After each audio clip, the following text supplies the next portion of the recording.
Hello my CA foundation students, welcome to Aakash Agarwal classes. कैसे हैं आप लोग? As I know you all are waiting कि मैम सितंबर में एग्जाम है, 90 डेज ही बचे हैं। आप बताइए इकोनॉमिक्स को कैसे करें हम लोग। Don't worry guys, I am here with a 90 days strategy and a study plan for economics.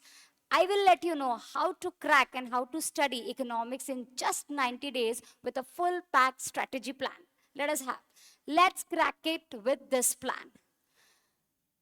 चलिए, वेलकम है आपका आकाश अग्रवाल क्लासेस में। एज सीए फाउंडेशन से रिलेटेड सारी दिक्कतें आपकी यहाँ सॉल्व हो जाएगी। आज मैं आई हूँ आपके लिए 90 डेज का प्लान लेके for economics.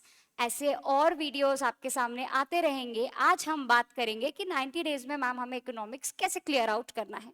Let's crack it, let's study the plan. सबसे पहले गाइस, हमें पता होना चाहिए कि हमारा सिलेबस क्या है।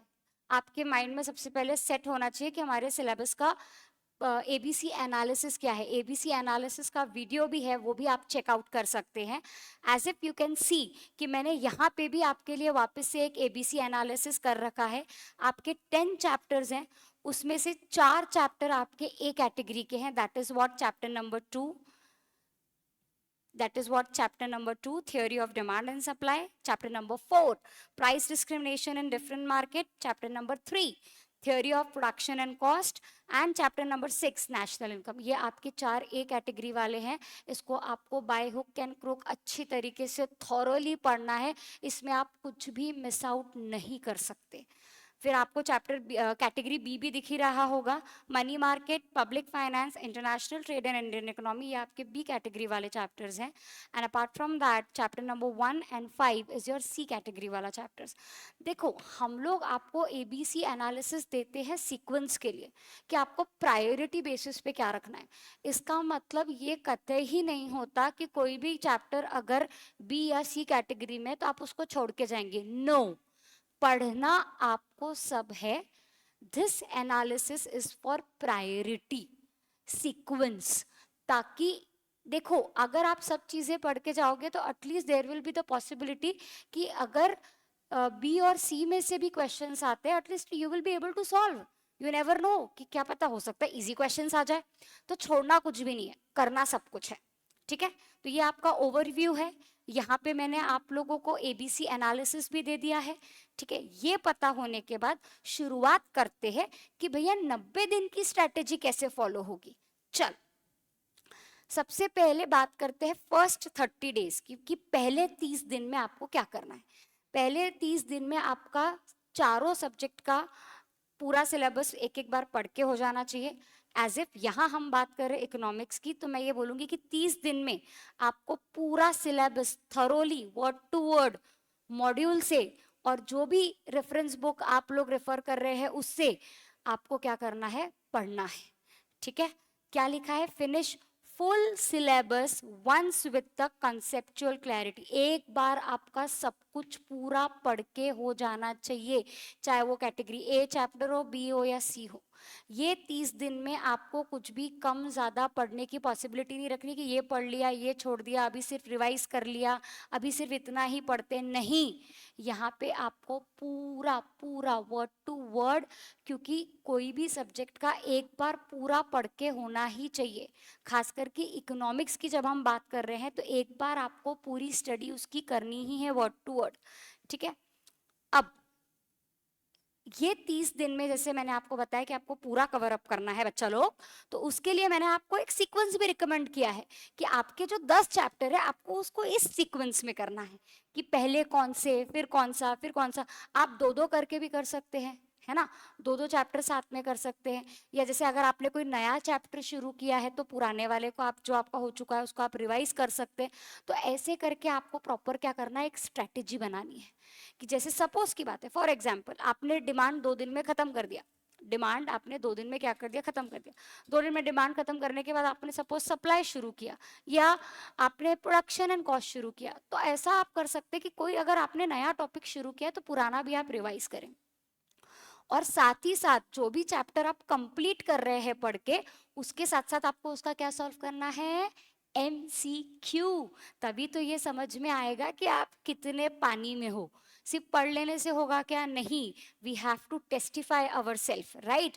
वी हैव टू चेक कि whatever we have done, is it there, is it in our mind, are we able to solve the question? That is what important is, right? So आपके लिए मैंने यहाँ पे एक sequence भी लाया है बेटा, कि इस सीक्वेंस में आपको चैप्टर को प्रायोरिटी देके उसको क्या करना है, कंप्लीट करना है। तो बट ऑब्वियस है, वो तो ABC एनालिसिस में भी हमको समझ में आ गया कि ए एनालिसिस वाले, ए कैटेगरी वाले चैप्टर्स को हमको क्या करना है, फर्स्ट प्रायोरिटी देनी है, और उसके बाद आपका B and then C। Same मैंने यहाँ पे भी वही सीक्वेंस आप लोगों को रिकमेंड किया है बच्चा लोग। एज यू कैन सी, आप इसका स्क्रीनशॉट भी ले सकते हैं, आप इसको नोट डाउन भी कर सकते हैं, और इधर सबसे बेस्ट है कि आप इसकी क्या कर लीजिए, मार्किंग कर लीजिए। ये मेरी तरफ से आपके लिए क्या है, एक रिकमेंडेड सीक्वेंस है फॉर द इकोनॉमिक्स चैप्टर्स। चलो, उसके बाद अब आपके पहले 30 दिन खत्म हो गए। हाँ, अब जब ये 30 दिन आप जब पूरा पढ़ोगे और इस सीक्वेंस में पढ़ोगे, तो इसके लिए आपके लिए एक टिप है कि आपको साथ साथ में क्या करना है, नोट्स बनाने हैं। क्योंकि वो नोट्स, आपके हैंड रिटन नोट्स, आपके शॉर्ट नोट्स, ठीक है, मैप्स, चार्ट्स, ये सब आपको काम आएंगे when you are going to do revision in another 30 days. पहले 30 दिन की बात कर ली अच्छा लोग, तो पहले 30 दिन में क्या करेंगे, जल्दी से बताइए, पहले 30 दिन में क्या करेंगे? मैम पूरा पढ़ के रख लेंगे इकोनॉमिक्स, 10 ही चैप्टर है, हम लोग पूरा इकोनॉमिक्स ये 30 दिन में पूरा मगअप कर लेंगे, पूरा पढ़ लेंगे अच्छे से, पूरा घोल के पीना है आप लोगों को। क्या मगअप करना है, यानी रट्टा नहीं मारना है, कंसेप्चुअल पढ़ाई करनी है, ठीक है, लेकिन याद रहना चाहिए। नेक्स्ट फेज 2 में आप क्या करेंगे, प्रैक्टिस एंड एप्लीकेशन। मतलब जो आपका नेक्स्ट 30 डेज है, 31 to 60, आपको यहाँ पे ज्यादा से ज्यादा अप करना है revise MCQ, revise MCQ, revise MCQ। जैसे जैसे आप एक एक चैप्टर रिवाइज करते गए, आपको क्या करते जाना है, MCQ सॉल्व करते जाना है। उसके अलावा वीकली रिविजन टेस्ट दो। सॉरी, जस्ट अ सेकेंड राजा बेटा, थोड़ा सा क्या आईपैड थोड़ा सा डगमगा जाता है, होता है कभी कभी। वीकली रिवीजन टेस्ट करना है आपको, चैप्टर वाइज MCQ सॉल्व करना है, पास्ट ICAI के एग्जाम क्वेश्चंस जो आए हैं उनको प्रैक्टिस करना है। इससे आपको पैटर्न पता पड़ता है बेटा कि किस टाइप के क्वेश्चंस आपको पूछे जा सकते हैं।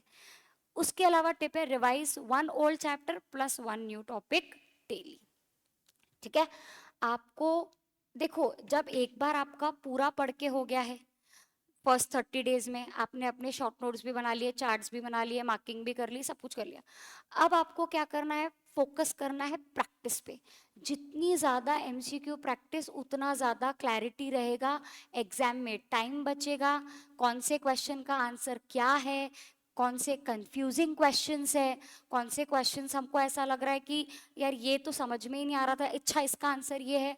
कई बार MCQ है भाई, चारों ही आंसर सही लगते, तो उसमें कैसे सॉल्व करना है, क्या स्ट्रेटजी है, ये सारी चीजें आपको क्या होगा, प्रैक्टिस से क्या होगी बेटा, क्लियर होगी। टाइम मैनेजमेंट भी आप सीखोगे, और आपका नेगेटिव मार्किंग पे भी, जो नेगेटिव मार्किंग आपका होता है, तो उस पे भी आपका एक कंट्रोल आएगा कि कितने क्वेश्चन सॉल्व करने हैं, नहीं आ रहा है तो क्या करना है। तो आपको ये भी दिमाग में रखना है कि नेगेटिव मार्किंग है, तो जितना ज्यादा आप प्रैक्टिस करोगे उस चीज को लेके भी आपको क्या मिलेगी बेटा, क्लैरिटी मिलेगी। तो क्या क्या बताया मैंने, चैप्टर वाइज MCQ करो, MCQ प्रैक्टिस करो, टाइम लिमिट में करो। जितना ज्यादा टाइम लिमिट में MCQ प्रैक्टिस करोगे, उतनी ज्यादा क्लैरिटी आएगी, बढ़ेगा आपका सॉल्व करने का स्पीड, कौन से क्वेश्चन का आंसर क्या हो सकता है इसकी क्लैरिटी आएगी, कहाँ डिफिकल्टी है उसको, डिफिकल्टी को क्लियर करने की क्लैरिटी आएगी। तो ये सारी चीजें आपको MCQ प्रैक्टिस में क्या होगी बेटा, मदद करेगी। चलिए, तो अब हमारा 60 दिन हो चुके हैं। पहले 30 दिन में हमने पूरा पढ़ा, 60 दिन में हमने प्रैक्टिस करी, चैप्टर वाइज रिवाइज किया, MCQ सॉल्व किए। अब मैम आखिरी का फेज, एकदम हमारा टशन वाला फेज, एकदम hook and crook, do and die वाला फेज आ चुका है। That is what 61 to 98 day का प्लान क्या है, retain, revise and repeat.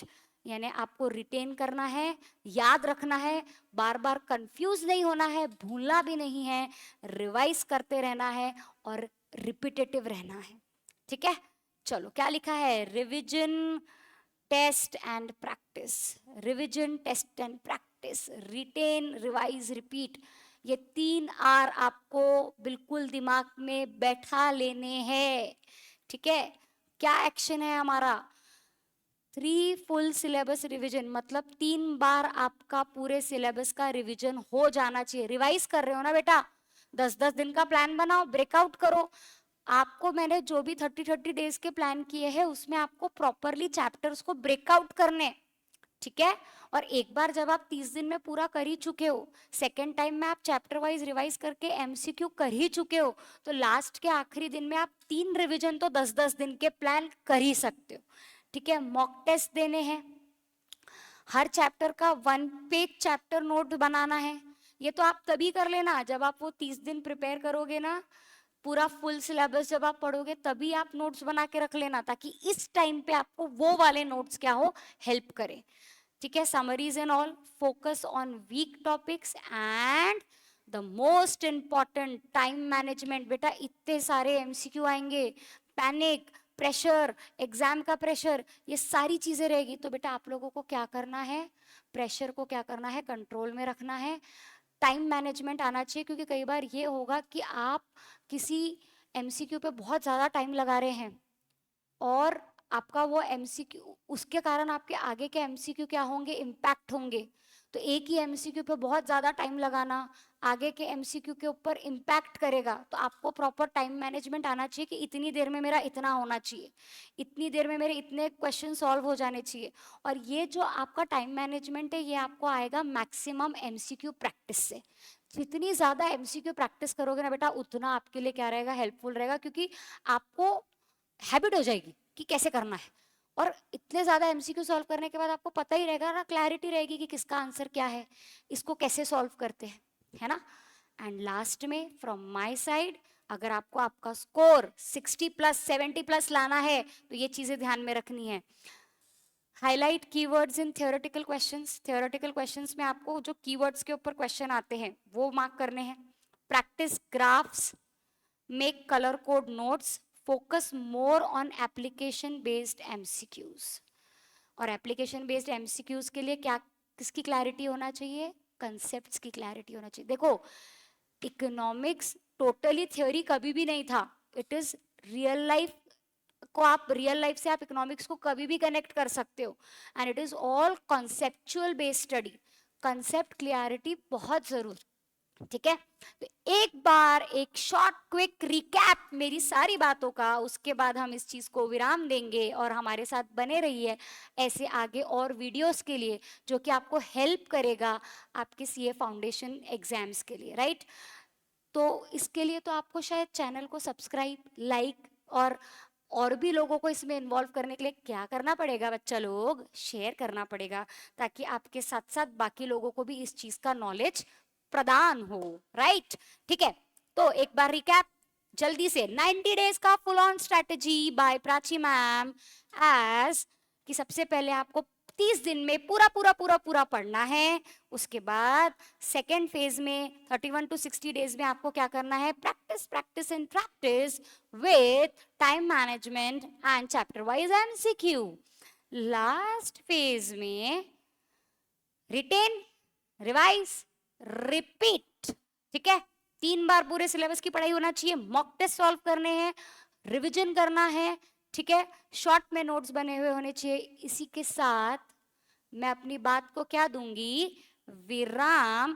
Thank you मेरी बात को इतना अच्छे से सुनने के लिए। आपकी कोई भी क्वेरी है या वीडियो से रिलेटेड कोई भी बात है तो आप नीचे कमेंट बॉक्स में कमेंट कर सकते हैं। और अगर आपको कुछ पूछना है या आपके कोई डाउट्स है तो please guys you can ask me any time. With this I will take a leave. Channel के साथ बने रहिए आगे और अपडेट्स के लिए। Bye bye guys.